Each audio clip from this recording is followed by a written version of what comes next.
فتح کا موقع تھا. اس کا پس منظر یہ اختصار کے ساتھ عرض کروں، جب بیت المقدس پہلی مرتبہ فتح ہونے والا تھا تو اس وقت ایک بوڑھا راہب بیت المقدس کی دیوار پہ چڑھتا ہے اور چڑھنے کے بعد کہتا ہے کہ تمہارا امیر کون ہے، اس کو بھیجو، ہم چابیاں اس کے ہاتھوں میں دے دیں گے. لوگوں نے ابو عبیدہ ابن الجراح کو بھیجا کہ جاؤ اور چابیاں لے کر کے آؤ. لیکن جیسے وہ بوڑھا راہب آیا اور آنے کے بعد اس نے کتاب میں دیکھا اور دیکھنے کے بعد ابو عبیدہ کا چہرہ دیکھا تو وہ بوڑھا راہب کہنے لگا جاؤ جو چاہو کر لو، ہم تمہیں چابی نہیں دیتے.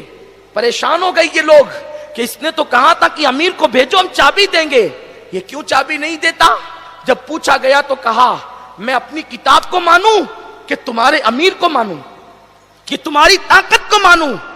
میری کتاب جو الہامی کتاب ہے اس میں لکھا ہوا ہے کہ مسلمانوں کا جو امیر، جس کے گال اندر کو ہوں گے، جس کی داڑھی لمبی ہوگی، جس کی آنکھیں اندر کو دسی ہوگی، جس کی انگلیاں بڑی بڑی ہوگی اور جس کی انگلیوں پہ گوشت کم ہوگا، جو دبلا پتلا ہوگا، پنڈلی کے اوپر جس کی جو ہے وہ تہبند ہوگی، اس کے اور اس کا رنگ سرخ ہوگا، اس کو یہ چابی دی جائے گی. اور وہ نہ ہوگا تو دنیا کی کوئی طاقت بیت المقدس کو فتح نہیں کر سکتی. تو جب یہ نشانی اس نے پڑھنا شروع کی تو صحابہ مسکرانے لگے. کیوں؟ کیونکہ یہ ساری نشانیاں امیر المومنین سیدنا عمر ابن خطاب کی نشانی تھی. تو لوگ کہنے لگے ہم تو لشکر کا امیر سمجھ رہے تھے، لیکن یہ بوڑھا تو مومنوں کے امیر کو طلب کر رہا ہے. اور جب یہ بات خط میں لکھی گئی امیر المومنین سیدنا فاروق اعظم کو، آپ آئے. آنے کے بعد امیر المومنین فاروق اعظم کی شان سے آئے. بڑی مشہور بات ہے، اس کو دہراتا نہیں، اشارہ صرف کرتا ہوں. ایک اونٹنی تھی اس مومنوں کے امیر کے پاس. حالانکہ ایک ملک سے دوسرے ملک کو جا رہے ہیں، بلانے پہ جا رہے ہیں، الہامی کتاب میں تذکرہ ہے، اللہ کی کتاب میں جس کا تذکرہ ہے، بڑا راہب طلب کر رہا ہے. تو کس کر و فر کے ساتھ جانا تھا، لیکن اپنی خود کی اونٹنی پر جا رہے ہیں. ایک اونٹنی، تھوڑی دیر مالک تھوڑی دیر غلام. اور جب بیت المقدس قریب آیا تو غلام بیٹھا ہوا ہے. فاروق اعظم نے جو چمڑے کے موزے پہنے ہیں وہ پھٹے ہوئے ہیں، اور وہ پھٹے ہوئے موزے پیر میں تو نظر نہیں آ رہے تھے کہ پھٹے، لیکن بیچ میں ایک نالا آ گیا پانی کا، تو وہ چمڑے کے موزے نکالے اور نکالنے کے بعد اپنے کندھوں پہ ڈالے. تو کندھوں پہ ڈالنے کی وجہ سے جو پھٹے ہوئے موزے تھے وہ نظر آنے لگے کہ پھٹے ہوئے ہیں.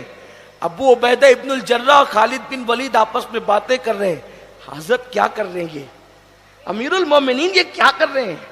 وہ پھٹے ہوئے موزے پیر میں تھے تو چھپے تھے، ایک کندھوں پہ ڈال دیے تو نظر آ رہے ہیں، ان پہ کیا اثر پڑے گا، ان پہ کیا رعب ہوگا، کیا دبدبا ہوگا؟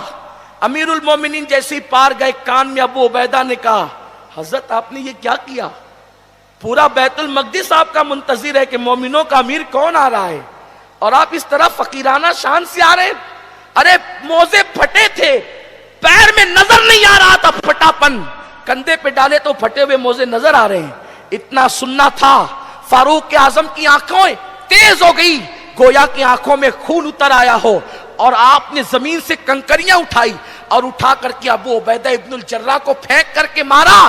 فرمایا اگر تیری جگہ کوئی دوسرا بندہ یہ بات کرتا تو میں اس کو وہ سزا دیتا کہ وہ لوگوں کے لیے عبرت بن جاتا.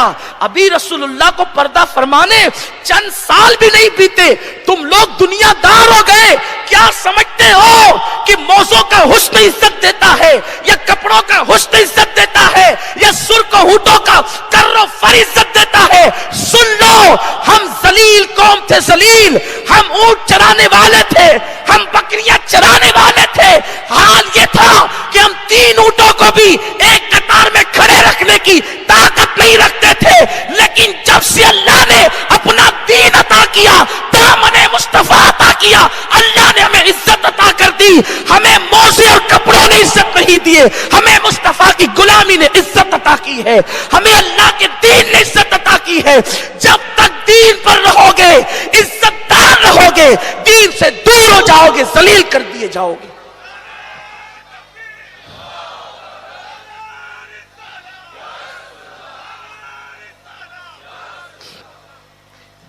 کو چھوڑ کر عزت ڈھونڈنے والوں، عزت کہاں ہے؟ وَلِلَّهِ الْعِزَّةُ وَلِرَسُولِهِ وَلِلْمُؤْمِنِينَ، عزت تو اللہ کے لیے ہے، عزت تو اللہ کے رسول کے لیے ہے، عزت تو مومنین کے لیے ہے۔ لیکن حیرت ہو گئی، حد ہو گئی، نوکریوں کے لیے داڑیاں چھوٹ رہی ہے، نماز چھوڑنا کوئی خاص بات نہیں مسلمانوں کے لیے، نماز چھوڑنا کوئی خاص بات نہیں مسلمانوں کے لیے، نماز چھوڑنا تو ایک عام بات ہے، جبکہ اللہ کے حبیب نے فرمایا من ترک الصلاۃ متعمدا فقد کفر، جس نے ایک وقت کی نماز جان بوجھ کے چھوڑ دی وہ کافر ہو گیا۔ حدیث کا جو ہے وہ لغوی اور لفظی معنی یہی ہے، حالانکہ پھر اس کی ترجمانی میں تعویلاً ہم یہ کہتے ہیں احناف کہ جس نے ایک وقت کی نماز چھوڑ دی وہ کفر کی حد تک پہنچ گیا، لیکن یہ ہم کہتے ہیں حضور علیہ السلام کی حدیث کا لفظی معنی یہی ہے متعمدن فقد کفر، وہ کافر ہو گیا۔ اسی لیے غوث الاعظم دستگیر جو حنبلی المسلک ہیں ان کا فتویٰ یہی ہے کہ جو ایک وقت کی نماز جان بوجھ کر چھوڑے وہ کافر ہو گیا۔ اب آپ مجھے بتائیں، ہم کہتے ہیں کہ فلاں مفتی صاحب نے فلاں پہ کفر کا فتویٰ لگایا اس لیے ہم اس کو مسلمان نہیں مانیں گے، جس پر غوث پاک نے کفر کا فتویٰ لگایا اس کے بارے میں کیا خیال؟ میں یہ نہیں کہتا آپ کو کہ اس لوگوں کو کافر مانتے چلے جاؤ یا کافر، یہ نہیں کہتا، لیکن سوچو تو اگر فیصلہ قیامت میں غوث پاک کے فتوے کے مطابق کیا گیا تو ہمارا شمار کس میں ہوگا؟ آپ مجھے بتائیں ہمارا شمار کن لوگوں میں ہوگا؟ بستر پہ سو کر نمازیں ترک کرنے والے، نرم گدوں پہ نمازیں چھوڑ